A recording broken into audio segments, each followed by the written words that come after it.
অনেক স্টুডেন্ট যে অল্প পড়ে ভালো করে সেই বুদ্ধি আজকে আমরা ইনশাল্লাহ শেয়ার করব।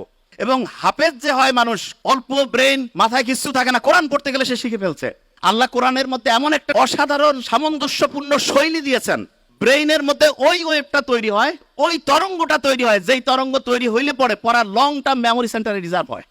20 মিনিটে দেখবো অন্য সময় 1.5-2 ঘন্টার পড়া হয়ে গেছে। ব্রেইনের মধ্যে মোটা দাগে 5টা ওয়েভ আছে, মোটা দাগে 5টা ওয়েভ।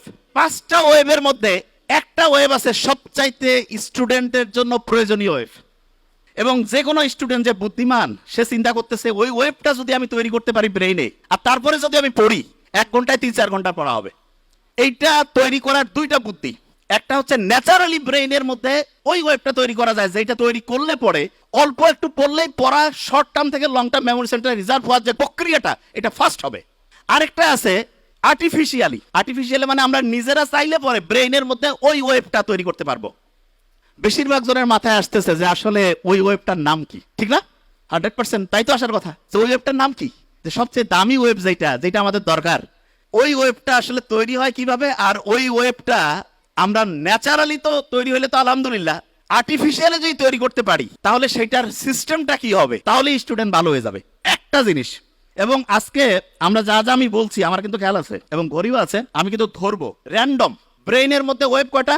5টা। সবচেয়ে ভালো আছে একটা ওয়েভ, যেই ওয়েভটা থাকলে পড়ে পড়া দ্রুত শর্ট টার্ম থেকে লং টার্ম মেমোরি সেন্টারে যাবে এবং পড়াটা সহজে আয়ত্তে আসবে। এই ওয়েভটা ইংরেজির প্রথম বর্ণের নাম কি? এ দিয়ে শুরু, আলফা ওয়েভ। কি নাম? Alpha wave. এবং আলফা ওয়েভ এটা যখন ব্রেইনে তৈরি হয়, প্রতি মুহূর্তে 8টা থেকে 12টা, প্রতি সেকেন্ডে 8টা থেকে 12টা ঢেউ চলে। কয়টা? 8টা থেকে 12টা। এখন অনেকে বলতে পারে যে ভাইয়া ব্রেইনের মধ্যে যদি জলোচ্ছ্বাস হয়, যে খুব ঢেউ বাড়তেছে, তাইলে কি হবে? তাহলে যেটা হয় সেটার নাম হচ্ছে গামা ওয়েভ। কি নাম? Gamma wave. ওই সময় প্রতি সেকেন্ডে ব্রেইনে 40টারও বেশি, 60টা পর্যন্ত ঢেউ উঠতে পারে। বেশি ঢেউ উঠলে পরে ব্রেইনে যা রাখতেছি সব ভাষায় নিয়ে চলে যাবে, ব্রেইনে আর রিজার্ভ হবে না কিছু। এই জন্য ব্রেইনে রিজার্ভ করার জন্য আমাদের আলফা ওয়েভ রাখতে হবে, আলফা ওয়েভ। এখন প্রশ্ন হলো আলফা ওয়েভ ব্রেইনে ন্যাচারালি কখন তৈরি হয় সেটা আগে বলি। মোহাম্মদ সাল্লাল্লাহু আলাইহি ওয়াসাল্লাম যে বলছে যে রাতের এশার নামাজের পরে উনি কোনো মিটিং, কোনো মিছিল কিছু রাখতো না, কোনো কথা নাই, স্ট্রেট বেড, সোজা সোজি ঘুম, আর্লি উনি ঘুমাইতো। আমাদের ডক্টরদের মধ্যে অনেকের লাইফ স্টাইল খুবই খারাপ, যত বড় অফিসার লাইফ স্টাইল তত খারাপ। কয় যে লেট নাইট প্রোগ্রাম শয়তানি প্রোগ্রামের অন্য আরেকটা নাম, believe me. Late night program, কিসের লেট নাইট? যা হবে আর্লি।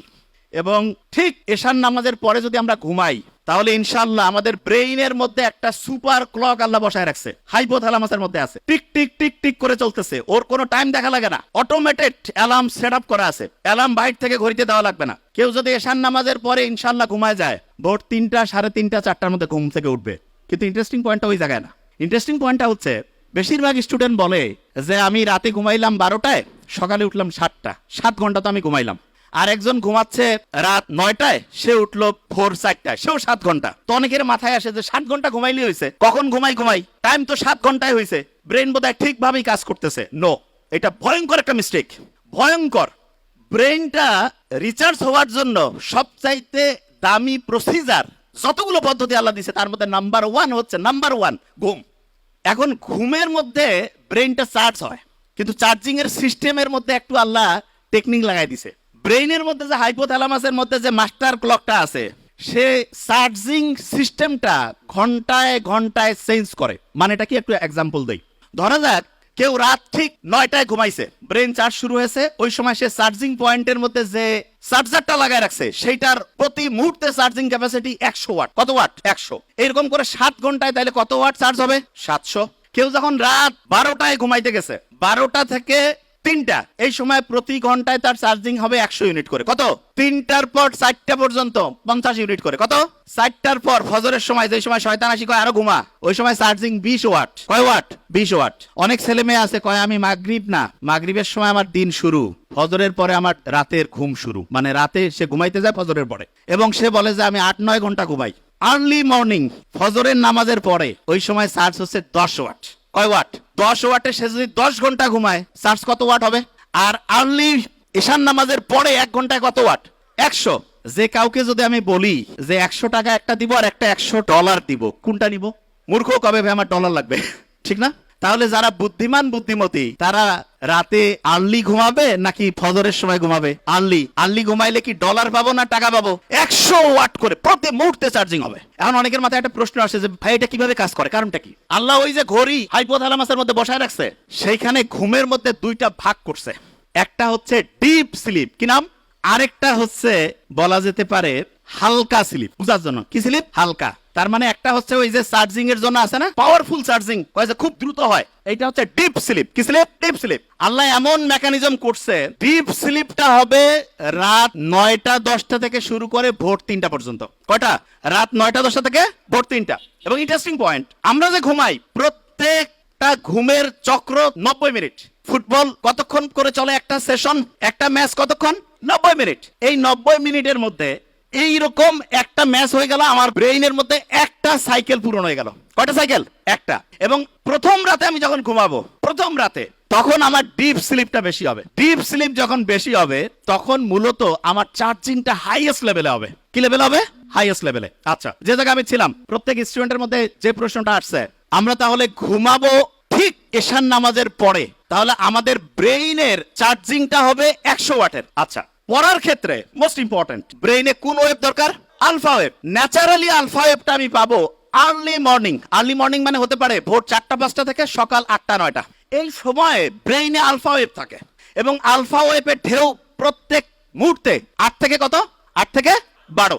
এই সময় 1 ঘন্টায় যে পড়া হবে, দিনের অন্য সময় যখন ব্রেইনে আলফা ওয়েভ নাই, ওই সময় ওই 1 ঘন্টার পড়া পড়তে 4-5 ঘন্টা লাগবে। তার মানে হচ্ছে একটা মুসলমান স্টুডেন্ট বা যে কোনো, সে যে ধর্মেরই হোক, কারণ ব্রেইন সবার জন্য সেম ওয়েতে কাজ করবে। আল্লাহ সবার জন্য কিছু জিনিস ইউনিভার্সাল করে দিয়েছেন। একটা ব্রেইনের মধ্যে আলফা ওয়েভ তৈরি করে যখন স্টুডেন্ট পড়তে থাকবে, তখন দেখা যাবে যে সেই স্টুডেন্ট 1 ঘন্টা পড়লে পড়ে 4-5 ঘন্টার পড়া তার ব্রেইনের শর্ট টার্ম থেকে long term memory centre reserve হওয়ার প্রক্রিয়া গতিশীল হবে। তার মানে যেই স্টুডেন্ট আর্লি মর্নিং পড়বে সে আলফা ওয়েভ পাচ্ছে এবং তার পড়ার গতি খুব দ্রুত হচ্ছে। এটা হচ্ছে ন্যাচারালি। এখন অনেকে বলতে পারে যে ভাই আমি ন্যাচারালি তো জানলামই, আমি কৃত্রিম ভাবে ব্রেইনে আলফা ওয়েভ তৈরি করতে চাই, সেইটার কোনো বুদ্ধি আছে কিনা? এটা সবচেয়ে ইন্টারেস্টিং যে আমি কৃত্রিম ভাবে যদি তৈরি করতে পারি, যখন মন চাইলে তখন ব্রেইনে আলফা ওয়েভ নিয়ে আসলাম, তার মানে অল্প সময়ে পড়লাম, পড়া হিউজ ভাবে হচ্ছে ইম্প্যাক্ট করে ফেললো। এইটার জন্য আল্লাহ অসাধারণ একটা সিস্টেম দিয়েছেন আমাদের, এবং আমি আশা করব যে কোনো পর্যায়ের লোক, যে কোনো, এখন থেকে এই জিনিসটা ফলো করতে পারে। সেটা কি?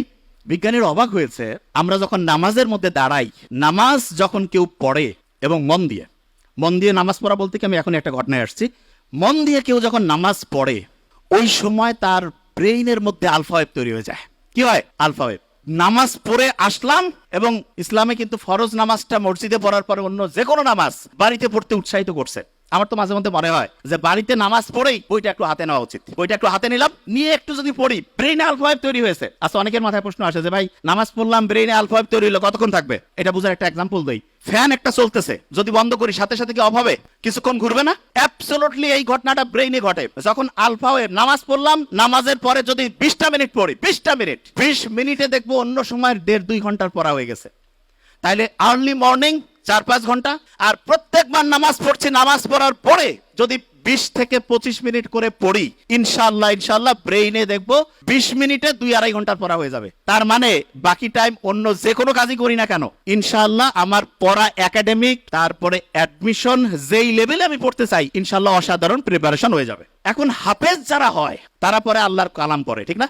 এবং কোরআনের গঠন শৈলী কেউ যদি অ্যানালাইসিস করে অবাক হয়ে যাবে, এত সুন্দর মিল। আমি তো আরবি পড়ি, বুঝার চেষ্টা করি। কেউ যদি সূরা নাসটা পড়ে, নিশ্চয়ই মনে মনে একটু আমরা যদি পড়ি, হ্যাঁ, কুল আউযু বিরাব্বিন নাস, মালিকিন নাস, সবগুলোর মধ্যে একটা কি অসাধারণ ছন্দ আল্লাহ দিয়ে রাখছেন। এবং এই ছন্দটা এমন যেটা ব্রেইনটাকে, তরঙ্গগুলোকে হচ্ছে কুল ডাউন করে আলফা ওয়েভে আনতে হেল্প করে। তার মানে নামাজের টাইম নাই, মন চাচ্ছে যে আমি একটু পড়া আমার আলফা ওয়েভে পড়বো, কোরআনটা বের করে সূরা ফাতিহাটা একটু পড়ি, আর কিছু করা লাগবে না, তারপরে হচ্ছে 20 মিনিট পড়বো, ব্রেইন আলফা ওয়েভে ইনশাআল্লাহ 20 মিনিট অটোমেটিক কাজ করবে। অনেকে মনে করে কোরআন পড়তেছি টাইম লস হবে, মূর্খ। ব্রেইনে আলফা ওয়েভ থাকলে যাই করবো 20 মিনিটে তো 1.5-2 ঘন্টা। কেউ পারবে আমার সাথে? কেউ পারবে? প্রশ্নই আসে না। কোরআন যখন পড়ে কেউ, দেখা যাচ্ছে ক্লাসের পড়া হয় না, সাধারণত হাফেজিতে, সাধারণত এখন আল্লাহর রহমতে ট্রেন্ড চেঞ্জ হয়েছে, দেখা যায় যেই ছেলে মেয়ের কোনো বুদ্ধি শুদ্ধি নাই, কাউকে আল্লাহর রাস্তায় দিয়ে দাও, আল্লাহর রাস্তায় দিল, কিন্তু দেখা যাচ্ছে সেও হাফেজ হয়ে আসছে, ঠিক না? তা আল্লাহ তো বলছে যে আমি তো তোমাকে হেল্প করবই, এবং আল্লাহ যে প্যাটার্ন দিয়েছে সেইখানে কোরআন পড়ার পরে আলফা ওয়েভ তৈরি হয়, দ্রুত তার পড়া দেখা যাচ্ছে শর্ট টার্ম থেকে লং টার্ম মেমোরি সেন্টার রিজার্ভের প্রক্রিয়াটা গতিশীল হয়। তার মানে আমরা তিনটা জিনিস অলরেডি শিখছি, শেয়ার করেছি তিনটা জিনিস। নাম্বার ওয়ান, আর্লি মর্নিং যদি পড়ি ব্রেনে কোন ওয়েভ? আলফা। যখন নামাজ পড়লাম তারপরে কোন ওয়েভ? যখন কোরআন পড়লাম তারপরে কোন ওয়েভ?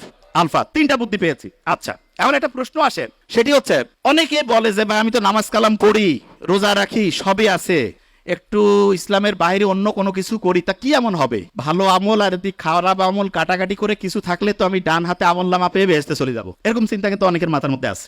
তাই এইরকম একটা প্লেনের মধ্যে দুইজন যাত্রী পাশাপাশি বসা, একজন মুসলমান আর একজন অন্য ধর্মের বলতেছে যে অফার করছে যে একটু ওয়াইন খাও, তা বলছে না না আমি কেন ওয়াইন খাবো, আমি মুসলমান। আরে বাবা তুমি কি এখন মসজিদে আসো নাকি, ওয়াইন খেলে কি হবে? বলছে না আমি ওয়াইন খাই না। তখন যে ওয়াইন অফার করতেছে সে বলতেছে যে তোমাদের যে কি ধর্ম রে বাবা, গির্জায় গেলে আমরা ওয়াইন খাই না, তোমরা আবার মসজিদ না বাড়ি না, একটু ফ্লাইটের মধ্যে একটু রিল্যাক্স করবা তবু ওয়াইন খাবা না, ব্যাপারটা কি?